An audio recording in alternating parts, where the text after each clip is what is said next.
before Marcus Aurelius became a symbol of calm, discipline, and inner strength.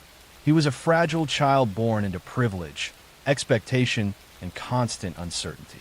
His life did not begin in tranquility. It began in Rome, the center of power, ambition, and political tension, where nothing remained stable for long.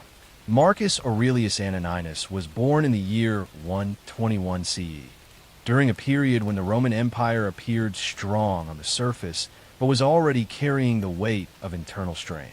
His family belonged to the Roman aristocracy. They were wealthy, respected, and deeply connected to political life.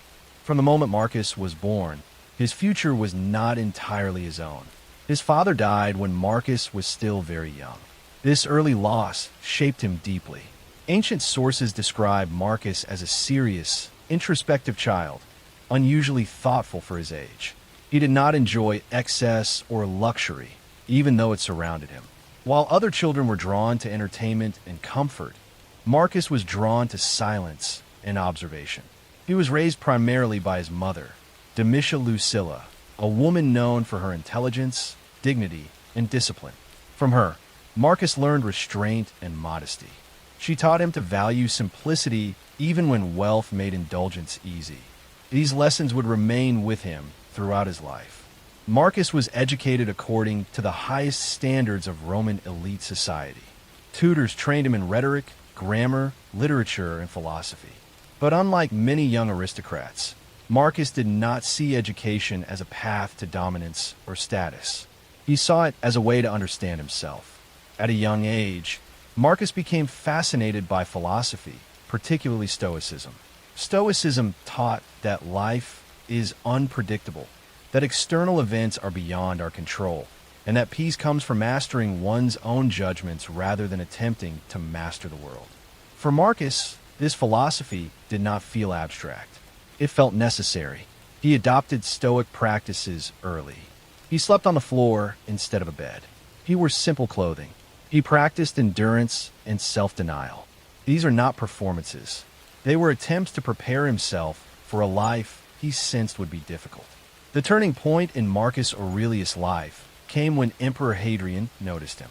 Hadrian, one of Rome's most powerful rulers, was known for his sharp judgment of character. He saw in Marcus a seriousness and moral gravity rare even among Rome's elite. Hadrian arranged Marcus' adoption into the imperial succession. This decision altered Marcus' destiny completely.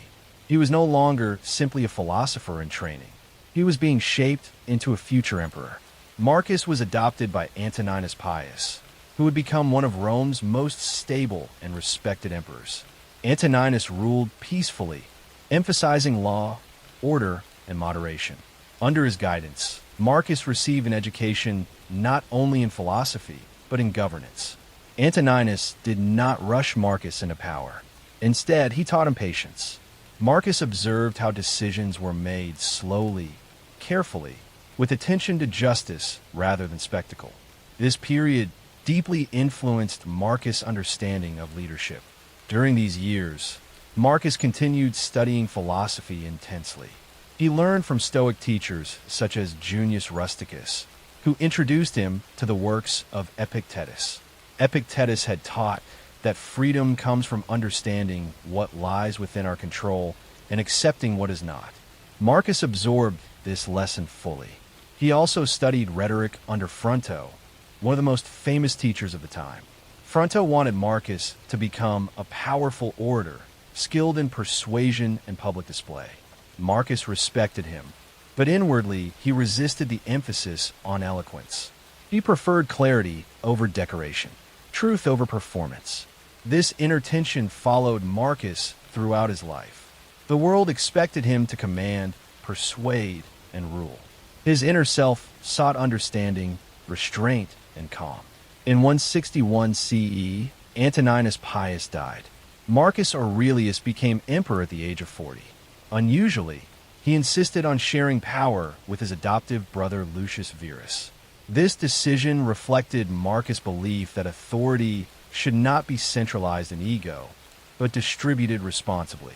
Marcus' rule did not unfold peacefully. Almost immediately, The empire faced war, plague, famine, and political instability. The philosopher-emperor found himself leading armies, managing crises, and making decisions that affected millions of lives. It was during these years, often while on military campaigns, that Marcus Aurelius began writing the thoughts that would later become known as Meditations. Meditations was never meant to be a book. It was not written for readers. It was written for survival. Marcus wrote to himself, reminding himself how to think, how to endure, and how not to lose his humanity in the face of power and suffering. These writings were exercises in discipline, not declarations of wisdom. In Meditations, Marcus constantly returns to the same themes. Control your judgments. Accept impermanence. Remember death. Act justly. Do not be ruled by anger, fear, or desire for approval. He reminds himself that everything passes. Power fades. Reputation dissolves. Life itself is brief. What remains is character. Marcus believed that nature is rational, ordered, and indifferent to individual suffering. Humans, as part of nature, must learn to live according to reason rather than impulse.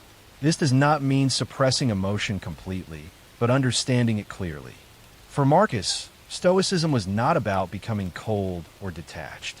It was about becoming steady, about responding rather than reacting.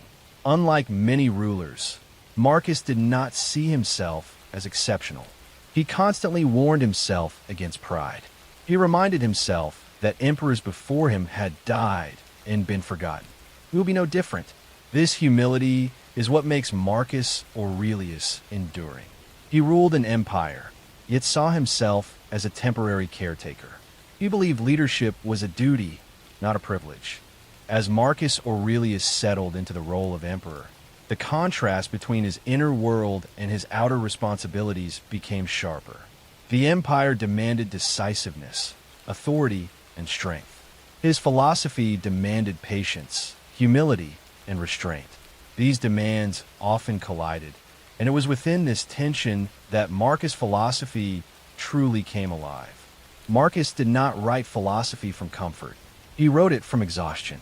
Much of Meditations was written while he was far from Rome, living in military camps along the empire's northern borders. These were harsh environments, cold weather, constant movement, threats from invading tribes, disease spreading through crowded camps. Death was never distant. Meditations is not a philosophical treatise in the traditional sense.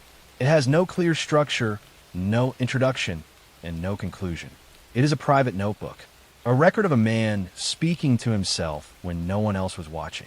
Marcus never intended these writings to survive him. That is why they're so honest. He constantly reminds himself of basic Stoic principles, not because he mastered them, but because he struggled to live by them. Again and again, he returns to the idea that what disturbs us is not events themselves, but our judgments about them. When Marcus writes about anger, he does not condemn it abstractly. He describes how easily it arises when others act selfishly, dishonestly, or incompetently. He reminds himself that people act according to their understanding, flawed as it may be. To expect otherwise is to misunderstand human nature. This was not theoretical. As emperor, Marcus dealt daily with betrayal, corruption, incompetence, and resistance. Stoicism did not remove these problems.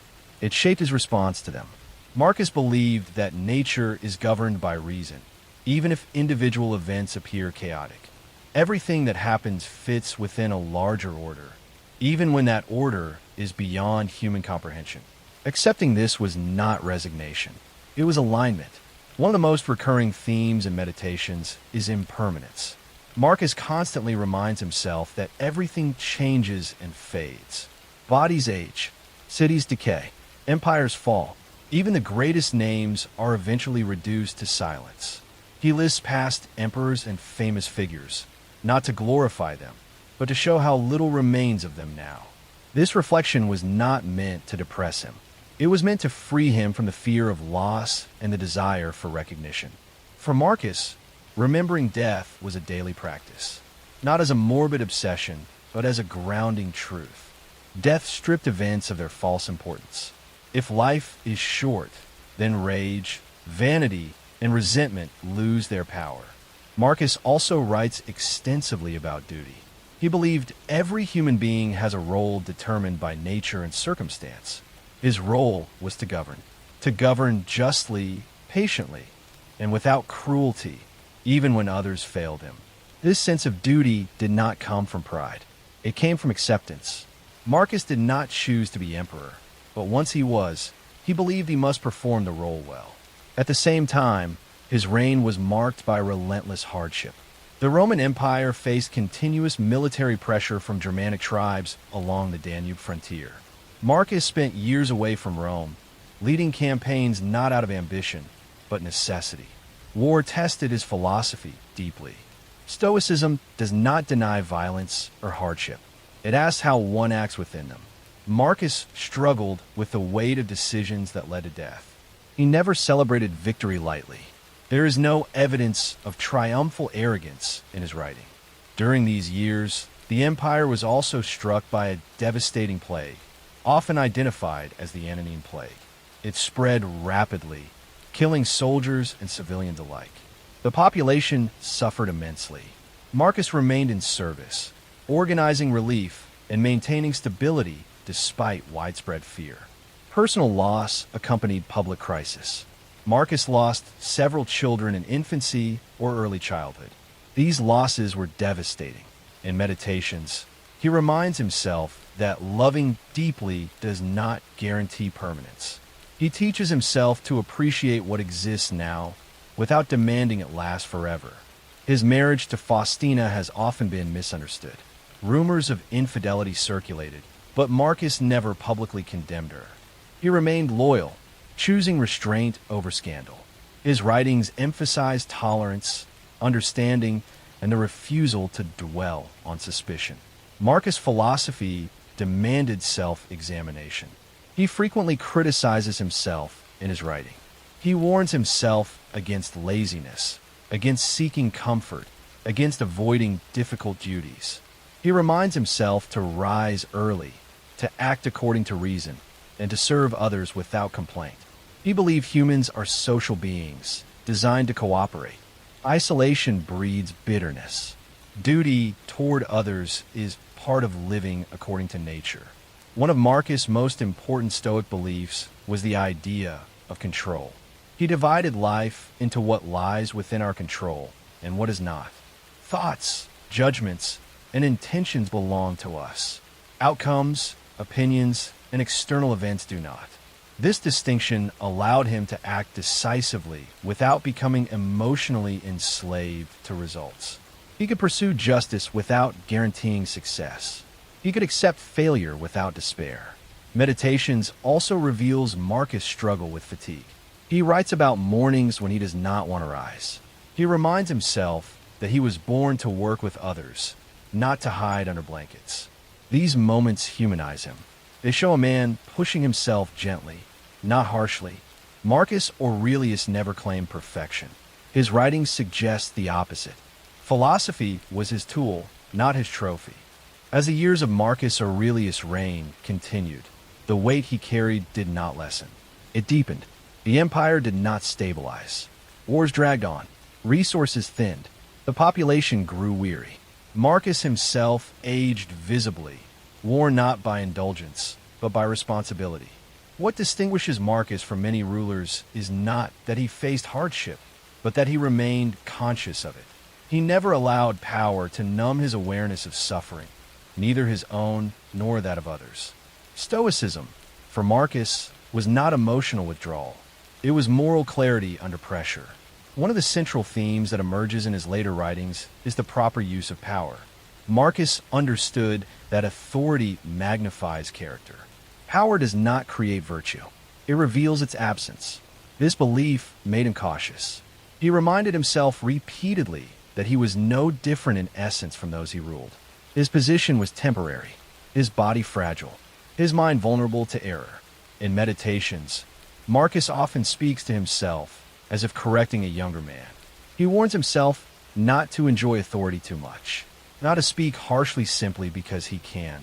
not to mistake obedience for respect. These reminders are not symbolic. They reflect real temptations faced daily by an emperor. Marcus believed justice was not about strict punishment, but about proportion and understanding. When dealing with criminals or rebels, he sought order without cruelty. He recognized that fear might enforce obedience, but it would never create loyalty or stability. His approach favored law, process, and restraint. This did not mean weakness. Marcus was capable of decisive action. He led armies personally. He defended borders. He enforced Roman authority when necessary. But he did so without hatred. Violence, in his view, was sometimes unavoidable, but never virtuous in itself. Stoicism taught Marcus that anger clouds judgment. In Meditations, he repeatedly warns himself against acting from irritation. He reminds himself that people who behave unjustly do so out of ignorance, fear, or flawed reasoning. To respond with rage is to surrender one's own rational nature. This belief deeply influenced his administrative style. Marcus listened carefully. He allowed advisors to disagree. He valued competence over flattery. He avoided spectacle. Unlike many emperors, he did not seek popularity through grand entertainment or dramatic displays of power. He believed the emperor role was to maintain stability, not excitement. Marcus also reflected deeply on forgiveness, not as a moral performance, but as a practical necessity. Holding grudges, he believed, binds the mind to the past. It consumes energy better spent on present duties. Forgiveness, in Stoic terms, was not approval of wrongdoing. It was freedom from obsession. As the wars along the northern frontier continued, Marcus spent long periods away from Rome. Life in military camps was harsh. Conditions were basic. Disease spread easily. Soldiers suffered. Marcus shared these conditions rather than isolating himself in luxury. This was not symbolic humility. It was deliberate solidarity. During these campaigns, he continued writing Meditations. The tone of the writing shifts subtly during this period. It becomes quieter, less instructional, more reflective. He writes not to correct himself sharply, but to steady himself. One recurring idea is acceptance of fate. Marcus believed that resistance to reality creates unnecessary suffering. This does not mean passivity. It means aligning action with what is possible rather than what is wished for. He uses the metaphor of nature often. Just as a vine grows according to its nature, so must a human act according to theirs. For Marcus, human nature was rational, social, and capable of ethical choice. To live well was to act in harmony with this nature, regardless of outcome. Marcus also reflects deeply on time. He views the present moment as the only true possession. The past is fixed, the future uncertain. Anxiety arises when the mind abandons the present to chase imagined futures or regret imagined alternatives. This focus on the present allowed Marcus to endure prolonged uncertainty. He did not measure success by resolution, but by conduct. Even if wars continued, even if peace remained distant, he could still act rightly now. As emperor, Marcus also faced betrayal. Political rivals, corrupt officials, and disloyal generals tested his trust. One of the most painful episodes was the rebellion of Avidius Cassius, a trusted commander who declared himself emperor while Marcus was still alive. Marcus' response was telling. Rather than reacting with immediate vengeance, he prepared to confront the rebellion with restraint.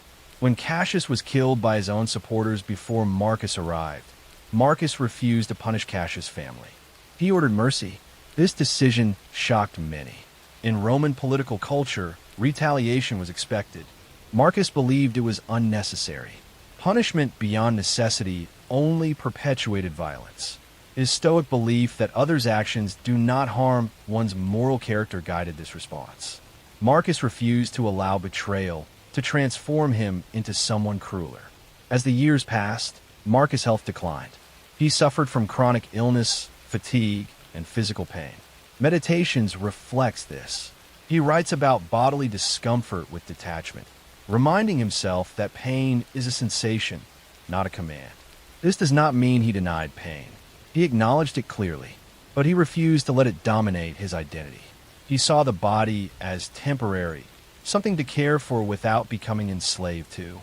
Marcus' relationship with his son Commodus was complex and tragic.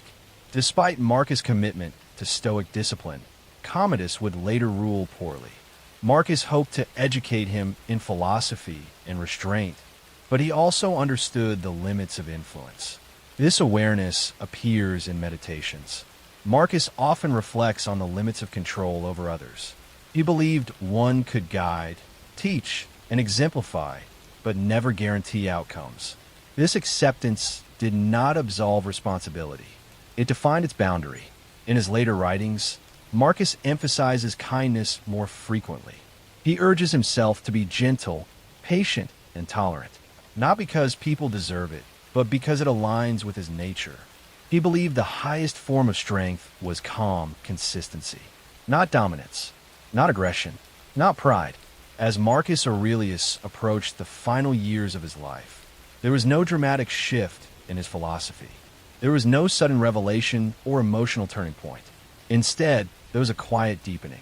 The principles he had practiced for decades did not change. They settled. What once required effort now felt natural. His body, however, did not settle. Marcus' health continued to decline. Ancient sources describe him as physically frail, frequently ill, and often in pain. He suffered from chronic conditions that left him exhausted, yet he rarely withdrew from responsibility. Even as his strength faded, his sense of duty remained intact. Marcus spent much of his final years still away from Rome, near the Danube frontier. The wars that had defined much of his reign had not fully resolved. Peace, when it came, was fragile and incomplete. This prolonged uncertainty tested him more than any single crisis. Yet Marcus did not measure success by closure. He measured it by conduct. In his final writings, the tone of Meditations becomes quieter and more inward. The urgency softens. The reminders remain, but they feel less corrective and more reflective. He no longer scolds himself as often. Instead, he gently reinforces what he already knows. He writes frequently about nature and dissolution. Everything that comes together will eventually come apart. Bodies return to elements. Names fade into memory. Even memory disappears. This reflection is not fearful. It is grounding. Marcus believed that fear of death arises from misunderstanding. Death, he reasoned, is no more unnatural than birth. Both are transitions within nature. The individual form ends, but nature itself continues unchanged. This view allowed Marcus to approach his own mortality with remarkable calm. He did not cling to life desperately, nor did he seek death. He accepted it as an inevitable part of the same order that had shaped his entire existence. One of the most striking features of Marcus' final years is his continued humility. Despite decades as emperor, he never speaks of himself as exceptional. In Meditations, he reminds himself that he is made of flesh and breath like anyone else, that arrogance is always close, waiting for an opportunity. He warns himself not to seek sympathy for his suffering, not to dramatize his pain, not to imagine that endurance makes him special. These reminders reflect a deep commitment to inner equality. Power had not distorted his self-perception. Marcus also reflects on legacy, but not in the way most rulers do. He does not ask how he will be remembered. He asks whether remembrance matters at all. Fame, he concludes, is a fragile and temporary arrangement among strangers who themselves will soon be gone. This reflection freed him from anxiety about history. He did not govern for posterity. He governed for the present moment. As emperor, Marcus had always emphasized law and fairness over personal will. In his later years, this commitment intensified. He ensured legal processes continued without his interference. He trusted institutions rather than dominating them. This restraint is significant. Many rulers tighten control as their health declines. Marcus did the opposite. He believed the empire must function without dependence on a single individual. This belief reflects Stoicism at its most practical. Marcus' relationship with Commodus weighed heavily on him in his final years. Commodus was his biological son and chosen successor.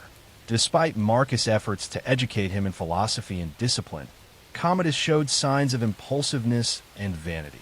Marcus was not blind to this. He understood that character cannot be imposed. This understanding appears repeatedly in Meditations. One can guide, model, and advise, but cannot command another soul.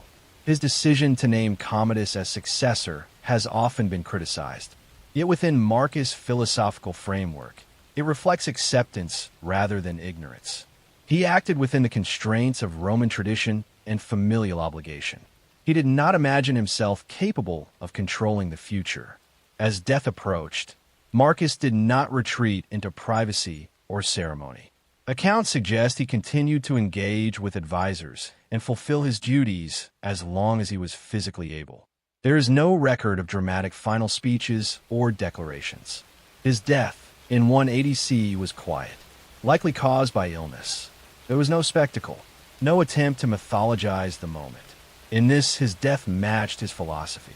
After his death, the Roman Empire entered a different phase. Commodus' rule marked a departure from the stability and restraint Marcus embodied. Many later historians would describe Marcus Aurelius as the last of the good emperors. Yet Marcus himself would not have accepted this title. He did not believe in moral rankings. He believed in effort. What makes Marcus Aurelius enduring is not that he succeeded perfectly, but that he tried consistently. His philosophy was not a performance. It was a practice. Meditation survived not because it was polished, but because it was honest. Readers across centuries recognized something rare in its pages. A powerful man admitting weakness. A ruler reminding himself to be kind. A philosopher refusing to separate thought from action. Stoicism survived because it addressed permanent human conditions. Fear, desire, anger, loss, fatigue, uncertainty. These conditions did not disappear with technology or progress. They simply changed form. Marcus Aurelius continues to speak to modern listeners because his struggles feel familiar. The pressure to perform, the difficulty of controlling emotion, the challenge of acting ethically in imperfect systems. For those listening at night, his words offer something simple and rare. Permission to stop fighting reality. Permission to rest without guilt. Permission to accept limits. Marcus did not promise happiness. He promised steadiness. He did not promise peace in the world. He promised peace within effort. His philosophy teaches that we do not control outcomes, but we do control our response. That dignity lies not in comfort, but in conduct. That meaning does not come from escape, but from alignment with what is. Marcus Aurelius lived at the height of power, yet wrote like a man trying to remain human. That is why his words endure. And as the mind grows quiet, his final lesson remains. Do what is yours to do, accept what is not, and allow the rest to pass without resistance.